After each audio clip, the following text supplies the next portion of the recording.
Vamos em frente. 16. A administração pública deve agir fundamentada em princípios básicos enunciados na Constituição Federal vigente, que devem ser observados por todas as entidades federativas. Tudo bem. Um desses princípios é o da impessoalidade. Identifique a alternativa que se relaciona com esse princípio. Se for no artigo 37 caput, é a cabeça do artigo, você vai encontrar os 5 princípios básicos da administração pública expressos no texto, que quem estudou direito administrativo uma vez na vida provavelmente se deparou com esses 5 princípios, o tal do LIMP: legalidade, pessoalidade, publicidade, moralidade e eficiência. Cada um com a sua aplicação, lembrando que o princípio tem força normativa, ele impõe uma conduta a ser observada pelos seus destinatários. Contudo, ele é muito abstrato, né? Ele é muito aberto, então demanda uma interpretação. E a interpretação que vai ser levada em consideração são pelos intérpretes mais autorizados. Quem são os intérpretes mais autorizados? A doutrina, os principais autores nesse campo do direito, que é o direito administrativo, e a jurisprudência dos tribunais superiores, que normalmente leva em conta o pensamento desses principais autores. Em relação à impessoalidade, nós temos 3 interpretações adequadas. 2 delas se destacam mais. A impessoalidade induz que a administração pública deve visar o interesse público e não o interesse particular em primeiro plano. E a ideia de que a administração, na relação com os administrados, deve tratá-los de forma impessoal, desde que eles se encontrem em uma mesma condição. Então, administrados, que são os indivíduos, somos nós, os administrados em mesma condição devem ser tratados da mesma maneira. É possível um tratamento diferenciado, caso a condição dos administrados seja diferenciada, considerando que essa diferença exige uma intervenção do Estado com tratamento diferenciado para reequilibrar o desequilíbrio que existe na condição concreta. Tá? Ah, como assim? Olha, você destinar um percentual de vagas para deficiente em concurso público é você tratar as pessoas de forma diferente. Mas considerando que aquela desigualdade que existe no plano concreto exige uma atuação do Estado para reequilibrar aquilo que na situação concreta é desnivelado. Tudo bem? Partindo de políticas de inclusão social, de ação afirmativa. Sem querer entrar muito nos debates sobre isso, que são bem acalorados, não é verdade? Vamos em frente aí. Letra A. Os atos da princípio da impessoalidade, isso que a gente vai buscar aqui, tá? Letra A.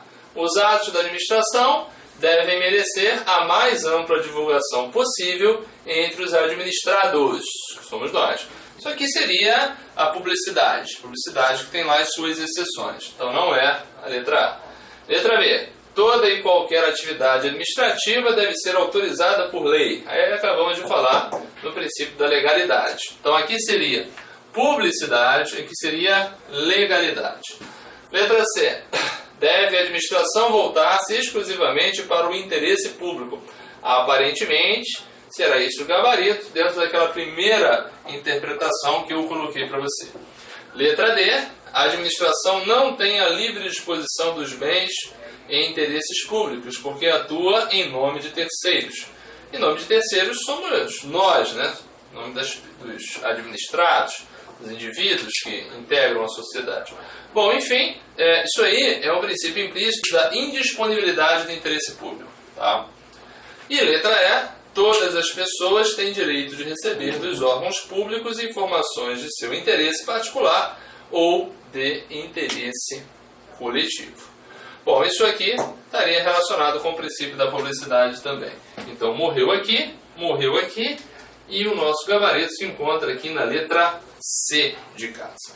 Perfeito? Questãozinha também aqui, caso caia na nossa prova similar, nós temos que acertar, não é uma questão difícil. Tudo bem? Deixa eu apagar aqui.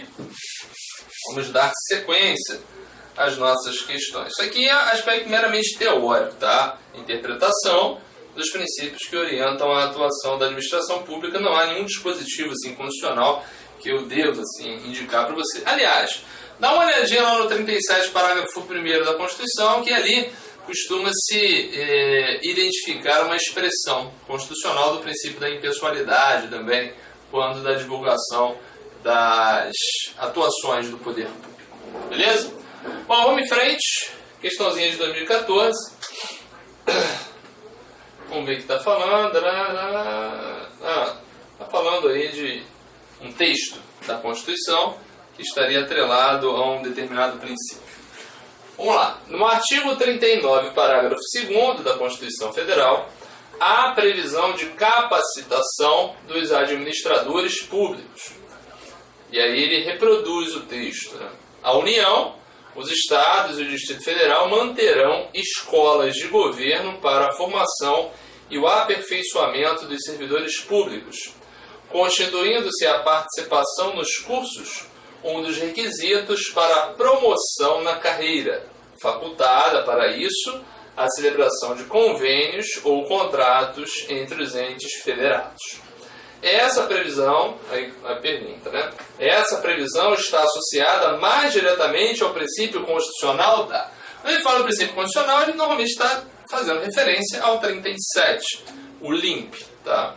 Esse mecanismo visa a melhor preparação do servidor público, melhor qualificação, o aperfeiçoamento, a atualização, o incentivo, o incremento, a atualização, o aperfeiçoamento do servidor, que vai acarretar em uma pessoa mais bem qualificada para melhor prestação de serviço público. Isso é um mecanismo que veio também com a Emenda Constitucional 19 de 98, que introduziu o princípio da eficiência e, juntamente com o princípio da eficiência, uma série de medidas que entendeu-se que levariam a essa eficiência no momento da reforma. Dentre elas, o estímulo ao aperfeiçoamento e a melhoria, né, das qualificações dos servidores no serviço público, incentivando de diversas maneiras, né? Concedendo gratificações para quem obtém títulos, né, para quem faz cursos de capacitação interna, ou seja, não se deixa cair ali naquela posição de conforto, naquele ostracismo, naquele acomodação, que muitas vezes atinge aquele que chega à estabilidade, tá? Então, você exigir uma formação especializada, uma capacitação para promoção na carreira ou para obtenção de um benefício pecuniário, é algo que acaba estimulando a pessoa a sair, né, daquela condição de conforto e buscar a sua capacitação. Beleza? Então, vamos analisar aí os princípios, né? A gente já vai de cara bater na letra E, que é o princípio da eficiência. Então, estímulo à meritocracia, ao aperfeiçoamento de servidor, a questão da imposição da responsabilidade fiscal, a avaliação de servidores, a busca de metas, a gestão gerencial, são uma série de medidas que estão relacionadas com a busca da eficiência no serviço público, que todo mundo sabe o que é buscar a melhor prestação dos serviços para a sociedade, se possível com os menores custos, tá? Um serviço de qualidade, procura-se melhorar, obviamente, muita coisa já melhorou e está melhorando, apesar de tudo, e, enfim, o princípio está aí orientando nesse sentido. Beleza? Vamos em frente para a nossa próxima questão. 18. Entramos na parte de improbidade administrativa. Improbidade administrativa que tem a base constitucional, lá no artigo 37, parágrafo 4º da Constituição, e tem a sua lei 8429 de 92. Vamos analisar como as questões elas se apresentam para que a gente possa trazer as informações pertinentes. Então vamos lá. Constitui ato de improbidade administrativa importando enriquecimento ilícito. Então, uma pequena lembrança, não sei se você estudou a teoria comigo, lá na parte de improbidade. Se não estudou, a gente traz os principais pontos para responder esse tipo de questão. Ato de improbidade é uma conduta que se enquadra na Lei 8429 de 92, que nós temos 3 grupos. Os atos que geram enriquecimento ilícito para o agente público ou mesmo para terceiros, lá no artigo 9. Aqueles que causam prejuízo ao erário, do artigo 10. E aqueles que atentam contra os princípios da administração pública, no artigo 11. No artigo 12, nós temos as respectivas penalidades que são impostas a quem comete uma das 3 categorias de atos de improbidade administrativa. Lembrando que se você está estudando aqui em Direito Administrativo e Improbidade Administrativa, é porque isso não é ilícito penal. senão você estaria estudando lá em Direito Penal. É daquelas linhas de responsabilização que vão ser impostas ao servidor concomitantemente com a responsabilidade penal. Então, o servidor ele comete uma falta no serviço público, ela pode ser ao mesmo tempo um crime, um ato de improbidade administrativa e até mesmo um ilícito administrativo disciplinar, que se pune lá pelos estatutos. Então, o servidor vai responder em todos os locais. Tá? A improbidade ela pode ser por uma ação judicial, pode ser pela via administrativa, a responsabilidade penal sempre pela via judicial, né? Pelas instâncias criminais. Bom, vamos lá dar uma olhadinha. Bom, orientação que normalmente eu dou para os meus alunos nos cursos presenciais e também aqui no nosso curso teórico é o seguinte: para se safar dessas questões aqui, que são das mais difíceis, a gente tem que pensar da seguinte maneira. Artigo 9º, enriquecimento ilícito, a informação que se dá, ela sempre induz a ideia de que o servidor está se dando bem. Se o servidor está se dando bem pecuniariamente falando, ele está cometendo um ato de improbidade que gera enriquecimento ilícito, são os atos mais graves que vão ter as punições mais severas. Contudo, por outro lado ficou uma maravilha, né? Contudo, se a informação que traz a questão induz a ideia de que o servidor não está se dando bem, mas o patrimônio público está sendo lesado, ali você vai enquadrar a conduta nos atos de improbidade que geram prejuízo ao erário.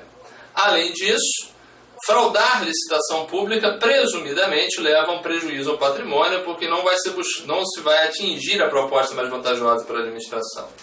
Tá? E fraudes relacionadas com vínculos com o terceiro setor também são considerados desta maneira. Aqueles termos de parceria, contrato de gestão com OS, OCIP ou similares, também, presumidamente, qualquer tipo de ilicitude ali acaba caindo no colo do prejuízo ao erário. Agora, as condutas que atentam contra os princípios da administração pública, elas são diversas. Diversas não são muitas, na verdade. Mas elas estão elencadas lá no artigo 11. Então é bom que a gente tenha noção de quais são, para que a gente consiga se safar quando elas são trabalhadas na questão de concurso. Então, como funciona? Se o servidor está se dando bem, artigo 9º, enriquecimento ilícito. Se o patrimônio público está sendo lesado, artigo 10, prejuízo ao erário. Se não está enquadrado em nenhum gênero nem outro, aí fica lá nos atos que atentam contra os princípios. Tá? Eu explico isso bem melhor lá na nossa aula teórica. Vamos para cá, acho que já perdi muito tempo aqui com essa questão. Então, perdi não, né? Já fiz comentários pertinentes o suficiente. Vamos lá. Constitui ato de probidade administrativa importando enriquecimento ilícito. Aí você vê isso aqui, tem que buscar aqui alguma coisa que está dizendo que o servidor vai se dar bem. Tá? Então vamos lá. Permitir ou facilitar a aquisição, permuta ou locação de bem ou serviço por preço superior ao do mercado e frustrar a licitude de processo licitatório ou dispensá-lo indevidamente. Aí eu já citei isso aqui para você, mas genericamente isso aqui gera dano ao patrimônio público. Aqui não está dizendo que o servidor está se dando bem. Então não é a letra A. Letra B. Realizar operação financeira sem observância das normas legais e regulamentares ou aceitar garantia insuficiente ou inidônea. Então aqui está gerando mais uma vez um prejuízo ao patrimônio, porque não está observando parâmetros relacionados com a aplicação de recursos públicos. Letra C. Depois você pode comparar lá, né? As informações que estão sendo dadas aqui, essas aqui você vai encontrar no artigo 10, na letra A, aqui também é artigo 10. Letra C. Conceder benefício administrativo ou fiscal sem observância das formalidades legais ou regulamentares aplicáveis à espécie. Então, outros estão se dando bem e a administração está tendo prejuízo. Artigo 10. D. Frustrar a licitude de processo licitatório ou dispensá-lo indevidamente e ordenar ou permitir a realização de despesas não autorizadas em lei ou regulamento. Mais uma vez, alguém está se dando bem e a administração está perdendo. O gabarito vai ser aqui, ó. Receber, aqui o servidor está se dando bem. Receber vantagem econômica de qualquer natureza, direta ou indiretamente, para omitir ato de ofício, providência ou declaração a que esteja obrigado. Então o gabarito da nossa questão, gabarito letra E. É das questões de improbidade administrativa que mais incomodam, né? Porque te joga um caso concreto e você tem que enquadrar em uma das 3 modalidades que a lei prevê, a Lei 8429 de 92. Então essa orientação que eu passei sucintamente aqui, dentro do tempo que a gente tem, ela serve para a gente se safar nessas questões mais complicadinhas. E mais complicado é quando ele joga que você identifique e quer que você aplique e verifique a sanção aplicável, né? Considerando que as mais severas estão lá no artigo 12, inciso 1, para o 9º, 12, inciso 2 são médias para o 10, que é prejuízo ao erário, e 12, inciso 3, que são as sanções mais brandas, para o 11, que é atentar contra os princípios da administração. Beleza? Vamos para 19.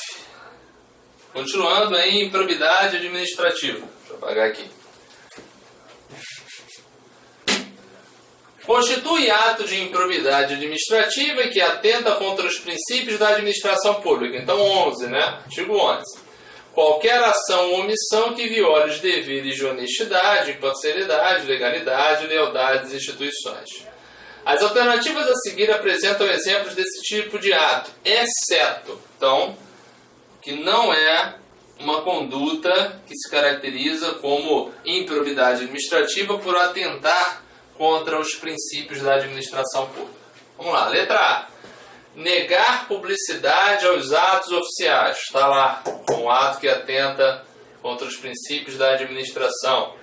Só pode ser punido a título de dolo. E não exige demonstração de prejuízo. Frustrar a licitude de concurso público. Está lá também. Lembrando que frustrar a licitude de licitação é dano ao patrimônio, prejuízo ao erário. Letra C. Deixar de prestar contas quando esteja obrigado a fazê-lo. Também está lá, em um dos incisos. D. Retardar ou deixar de praticar indevidamente ato de ofício. Também está lá. Letra E. Permitir a realização de despesas não autorizadas em lei e regulamento. Essa aqui é prejuízo ao erário, né? Então alguém está se dando bem em prejuízo da administração. Ok? Então, fica atento, todas essas aqui estão nos incisos do artigo 11, e são essas que nós temos que realmente se preocupar com a memorização, ou com a decoreba, como você queira. Tudo bem? Então é isso. Gabarito letra E, a nossa questão 19. Vamos em frente. Deixa aí a 20ª questão.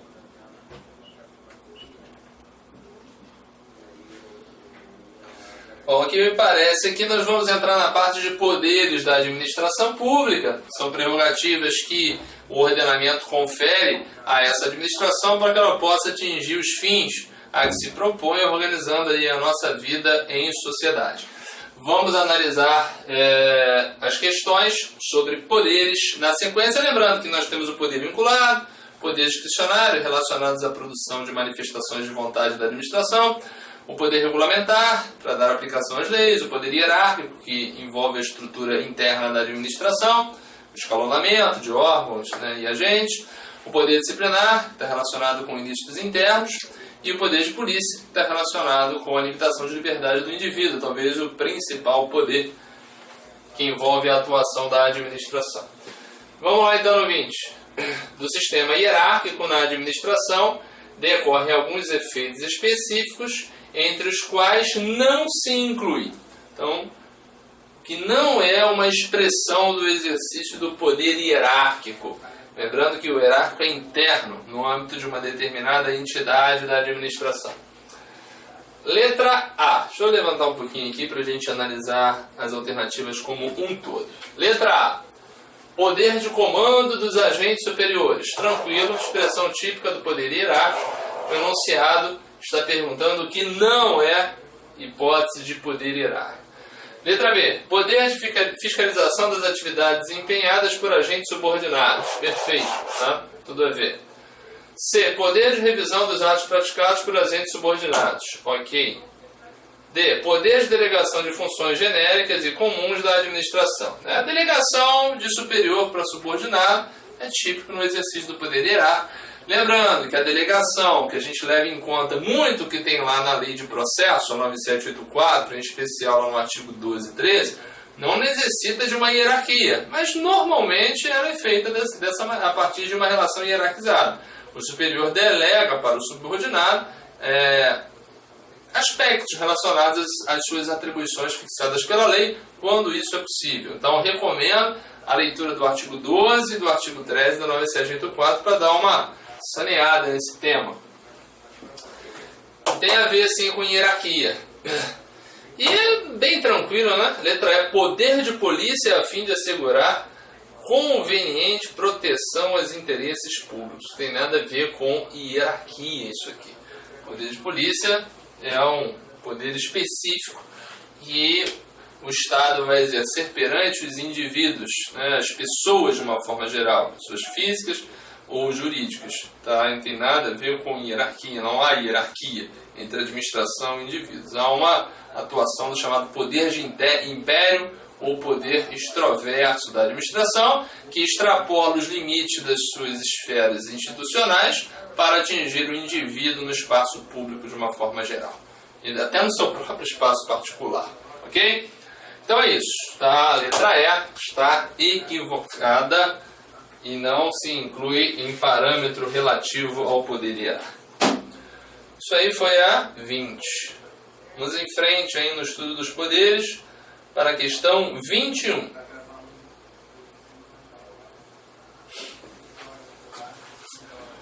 O diretor do Departamento de Administração mandou publicar no Diário Oficial um termo de advertência a um servidor que desrespeitou seu colega em horário de expediente, submetendo a situação de constrangimento.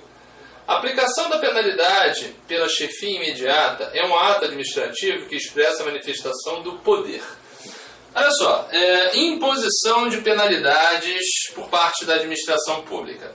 Existem duas perspectivas, né? Ou seja, dois poderes que estão propícios à imposição de penalidades pela máquina administrativa.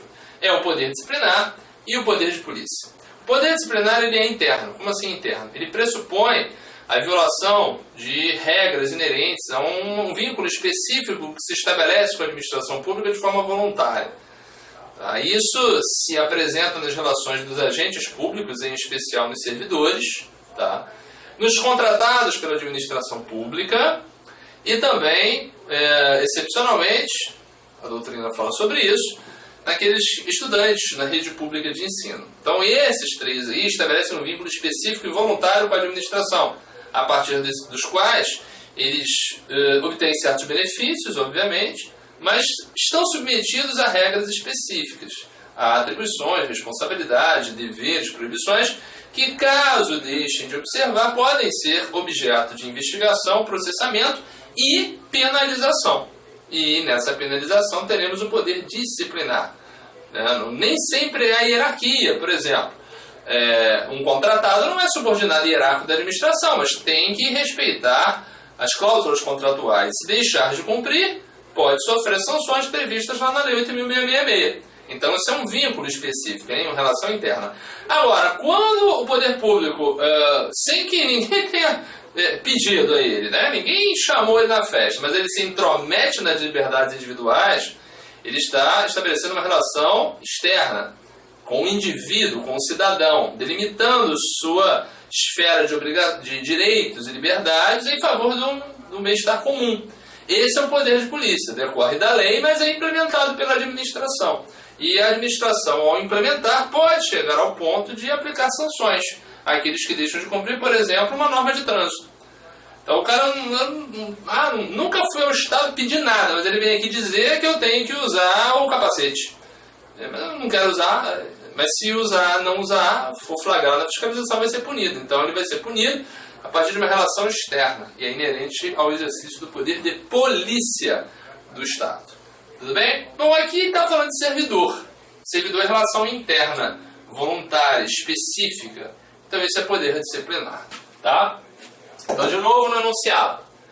O diretor do Departamento de Administração mandou publicar no Diário Oficial um termo de advertência a um servidor que desrespeitou seu colega em horário de expediente, submetendo a situação de constrangimento. Lembrando que qualquer punição, seja do poder disciplinar, seja do poder de polícia, demanda prévio procedimento administrativo específico com observância de ampla defesa contraditória, é devido ao processo legal administrativo, que ao final depois de observada a ampla defesa contraditória, pode ser um instrumento adequado à aplicação de uma sanção administrativa. Beleza?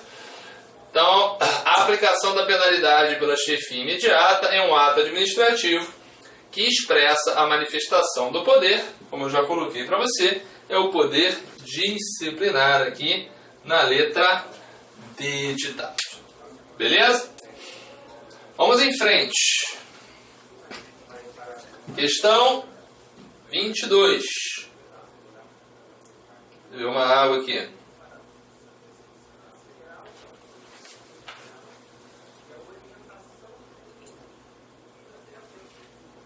Fala, né? Uma hora seca. Vamos lá.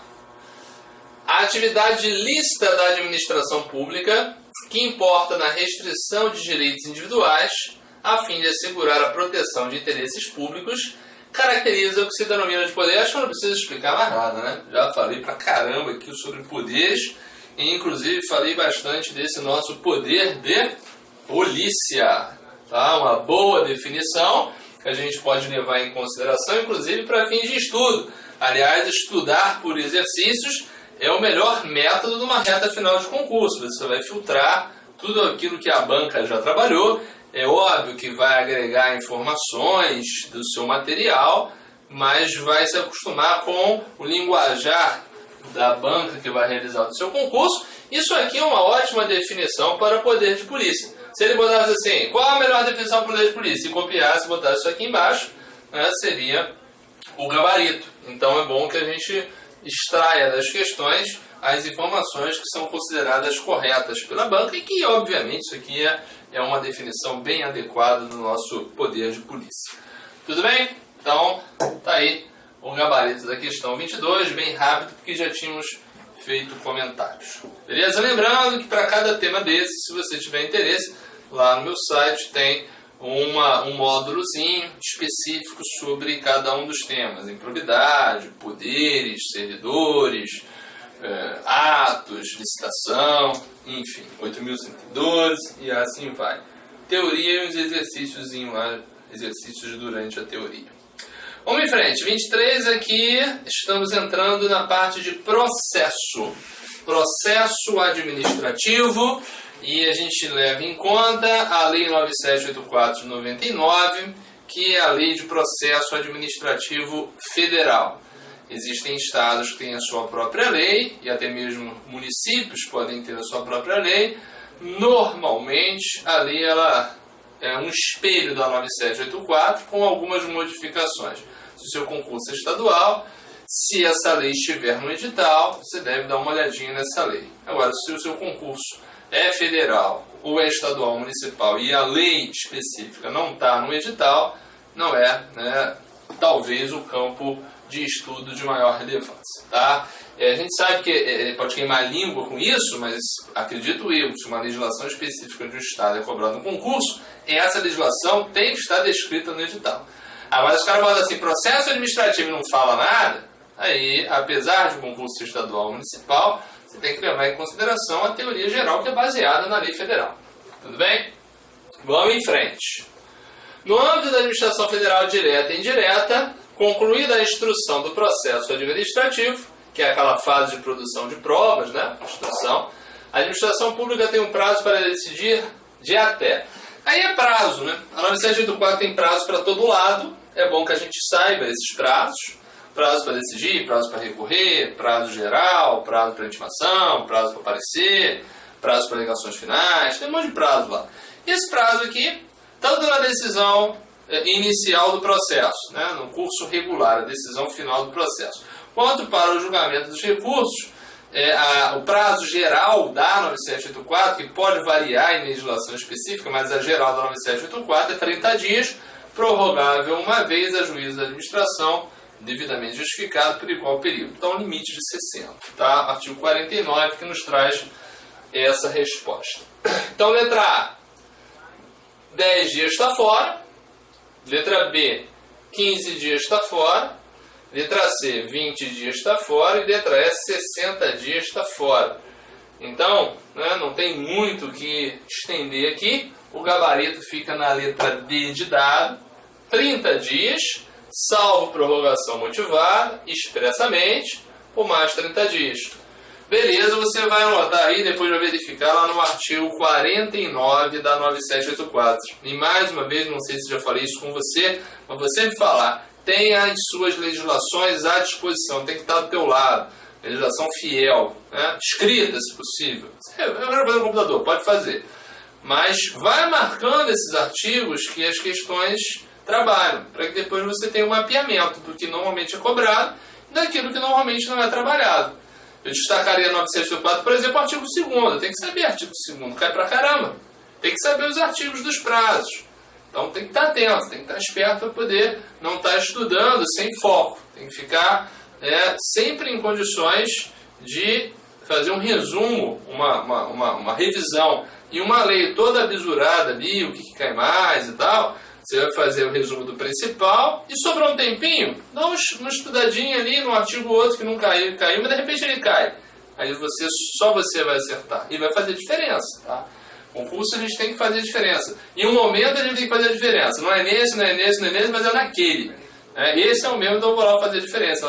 Você já tem a base e agora vai fazer aquele esforço diferenciado na reta final. Você sabe que eu sou concurseiro de carteirinha e passei muito por isso e sei muito bem como a coisa funciona. Beleza? Vamos em frente.